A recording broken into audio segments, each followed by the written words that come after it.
Welcome to today's session. In today's session, allow me to first take you back a bit when we were doing accounting equations. When we were doing accounting equations, there's a clip I would like you to watch. Let's take a look. And liabilities, both sides are the same. So in our next transaction, we are being told that stock which was bought at 2 million is sold at 2 million on credit. So what are the two items that are affected? First of all, when we are selling on credit, welcome back from that flashback. Now, I would like to bring your attention to that specific transaction that you saw on your screen, where something was bought at a certain price and it was sold by the business person at that same price. It's like you are a dealer, you sell laptops in a certain shop X. Of course, when you're going to sell these laptops to your customers, you purchase them from somewhere. So let's assume you purchase each laptop at 1 million shillings. So you go and purchase that laptop at 1 million shillings, but then you go ahead and sell those laptops at the same price, 1 million. Now that would mean that you didn't make a profit. The purchasing price or the price at which you bought this laptop from your supplier is the same price you used to sell it to your customer. No profit made. This describes the hypothetical scenario we were using when we were dealing with the accounting equation earlier on. But let's face it, in the real world, this is extremely abnormal. It is unheard of. You won't find it. It's very rare to find that somebody, a business person, is going to purchase goods and sell them at the same price he purchased them. That is people are in business to make profit. So in most cases, they will buy stuff. Maybe in this case, I'm using example of a laptop. If it's to buy a laptop at 1 million from their suppliers, they'll sell it at a slightly higher price so that they're able to make a profit. This is accounting. And here, now, as we progress on with this series, we are now getting more and more to dealing with real life scenarios. And in real life, people purchase stuff and sell them to make a profit. It is very unlikely that somebody will buy something and sell it at the same price without making any profit. What we were able to explore in that clip that we saw earlier was just an example of stock movement. That is, stock moves into the business and then it moves out of the business. Now, of course, in the real world, when stock moves into the business, it will move it at a certain price.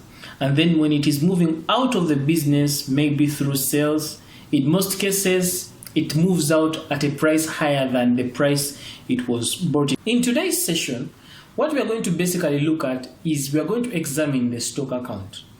We are going to look at the stock account and see how the double entry relating to the stock account plays out when we are dealing with a scenario where you're buying goods at 1 million shillings and selling them at 1 million shillings. In other words, when you're not doing profit.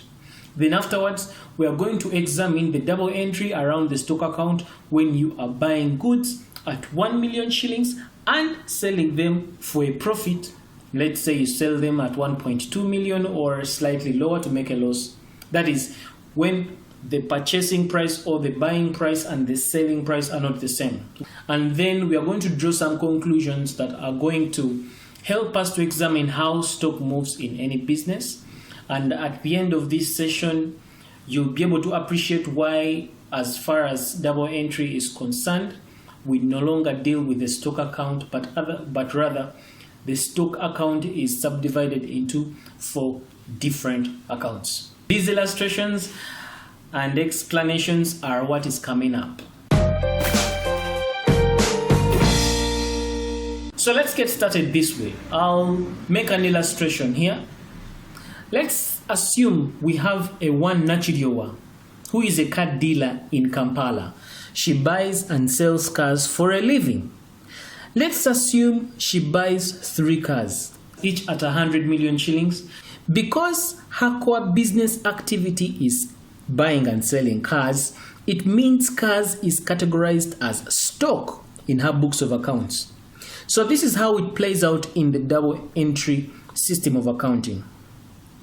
When she buys cars, The two accounts that are affected here are the stock account and, of course, the bank account. That is, we're assuming that she's buying these cars using the bank account, but we're going to concentrate on the stock account. So, of course, if she buys the cars, the stock account is going to increase because these are cars she has bought for resale.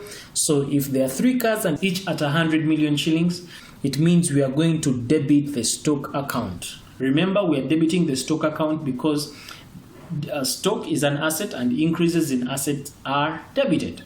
So after debiting the stock account with 300 million, of course, the other account that is affected is bank, and let's assume it happens on that day. That is how the stock account plays out. So we have all seen the stock account. Beatrice has bought these 3 cars, each at 100 million shillings. And now, because she's deals in buying and selling cars, she needs to sell these cars. What we are going to basically look at is how it plays out on the stock account when she sells these cars at no profit, and also when she sells these cars at a profit. So let's get into it. So let's say the first scenario is Managerial sells the cars at no profit. In other words, each car cost her 100 million and she's going to sell each at 100 million. So if there are 2 cars, it means that the total sale here is 200 million shillings. So when she sells 2 cars, she gets 200 million shillings. And so when she gets 200 million, what happens to the stock account? We are going to, because selling of a car is going to reduce the amount of stock in the business. So it means that we are going to credit the stock account. So we credit the stock account with 200 million. That's the price of the 2 cars sold. Of course, she sells them and she gets money via the bank. So it means the other account affected is the bank, and that happened on that date. So from the double entry you've seen above, we are focusing on the stock account. So from the stock account, we see that the debit side represents the cost of the 3 cars, and that is 300 million. And then the credit side represents the stock outflow. That is when the 2 cars were sold, and in this case 200 million. So the difference between these 2 sides is 100 million, which is the cost of the 1 car that has not been sold. So take note that in this scenario, the 2 cars were sold each at 100 million, and this is the same price they were bought, meaning that Managerial did not make any profit of this deal. If we are to maintain the stock account on this basis, whereby a business person buys and sells stuff at the same price without making a profit, it would mean that the stock account, therefore, the difference between the debit side and the credit side of the stock account will be representing the cost of goods that have not been sold. So now let's ask ourselves, will this be the same if we sold goods at a profit? Let's examine this. Now, what if Managerial decides to sell each of these cars at a price higher than the price she bought them from the suppliers? In this case, each car was bought at 100 million. Let's assume she sells each of these cars at 120 million. So she sells 2 cars. Each car is sold at 120 million. It means that the total amount of money she's going to get from this sale is 240 million. How does this play out on the stock account? So, of course, there comes our stock account. Our stock account already has the debit side being debited with 300 million. That is the price of the 3 cars that she bought. But now, this time, she sells each car at 120 million. And so after selling them, it means that that is going to cause a decrease in stock. Decreases in stock means we credit, because decreases in assets are credited. So we credit the stock account with 240 million shillings. In the second case scenario, we are able to see if we get the debit side and the credit side, the difference between the debit side and the credit side is going to give us 60 million shillings. Now, in the first case scenario, when we subtracted the debit side from the credit side, the difference between those sides was able to give us the cost of the car that was not sold. But in the second case scenario, it's giving us 60 million. We don't know what that figure means. Now you've just seen that in the second scenario, it's the scenario where things play out in the real world. But if we are to maintain the stock account, though we've been maintaining it, I've been able to show you that the difference between the debit and the credit side of the stock account gives a figure that is meaningless. In other words, the balance of the stock account gives a figure that is meaningless. Now, because it gives a figure that is meaningless, it means it does not serve any purpose for us to continue maintaining the stock account on this basis. So what that means is that we are going to do away with the stock account. When we do away with the stock account, it means we are going to replace the stock account with some other accounts that are going to try and cushion the problems that come with, dealing with the stock account, though we have been dealing with it. But before we do away with the stock account, we need to examine what factors make the stock account to increase or decrease. Let's begin with what makes the stock account to increase. Of course, what makes the stock account to increase is when you have more stock in your business. Having more stock in a business can be brought about by, buying goods from your suppliers. When you buy goods from your suppliers, it means the amount of stock in your business is going to increase, and that is going to mean that you're going to debit your stock account. Now, the term we use when we buy goods from our suppliers is what we call purchases. In other words, purchases are responsible for increasing stock in any business.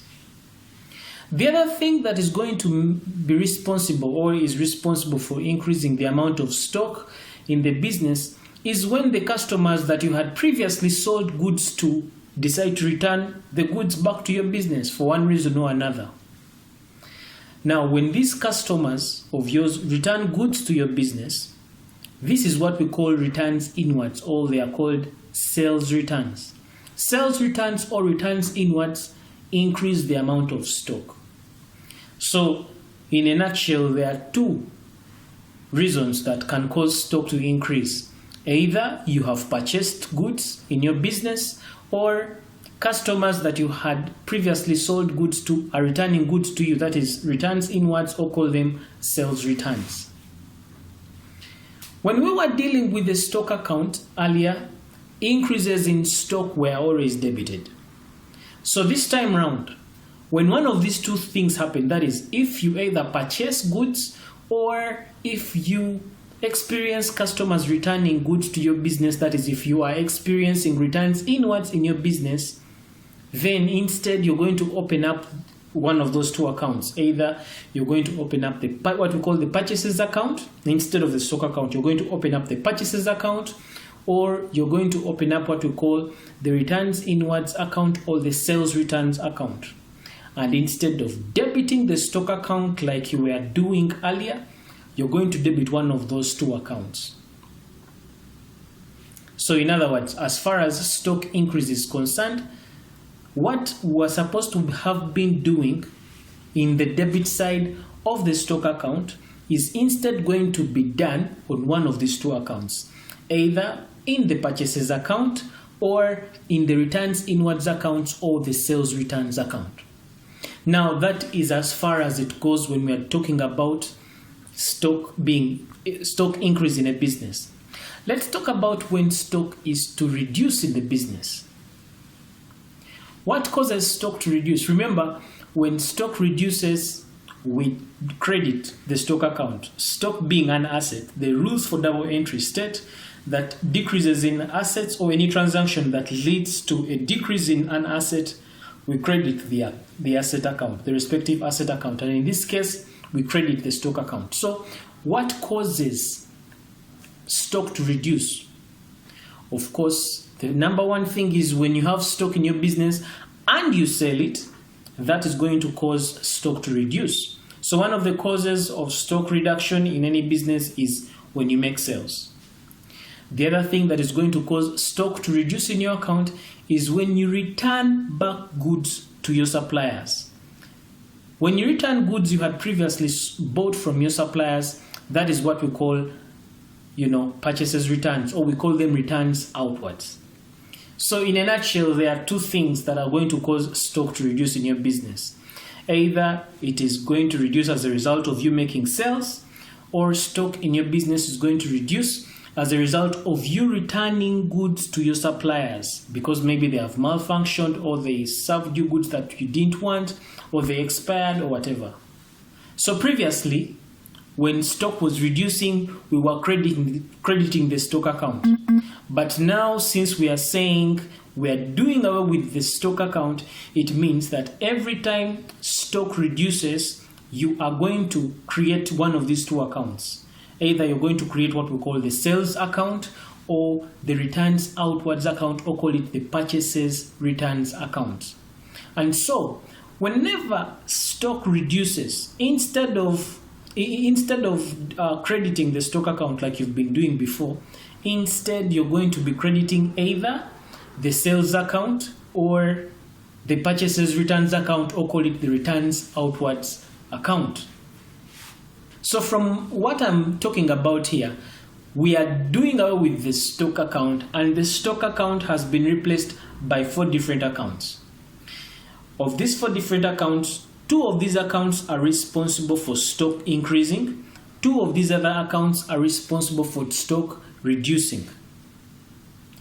If stock is to increase in a business, previously we were debiting the stock account, but this time round, and that is from now moving forward, instead of debiting the stock account, we are either going to debit the purchases account or the sales returns account.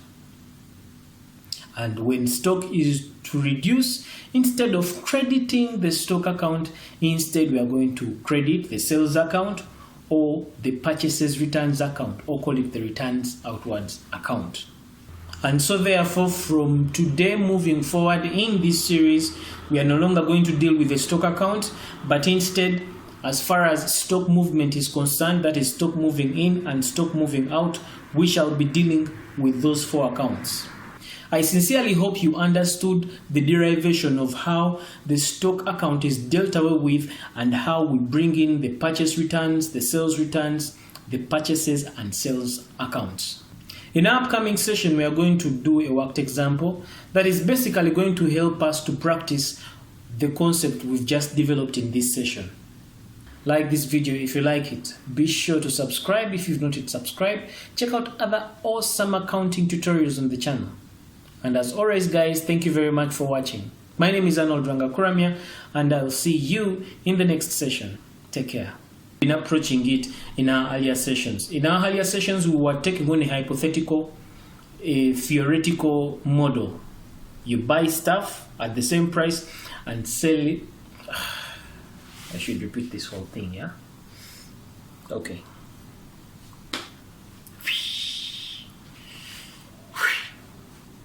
Lights, camera, action.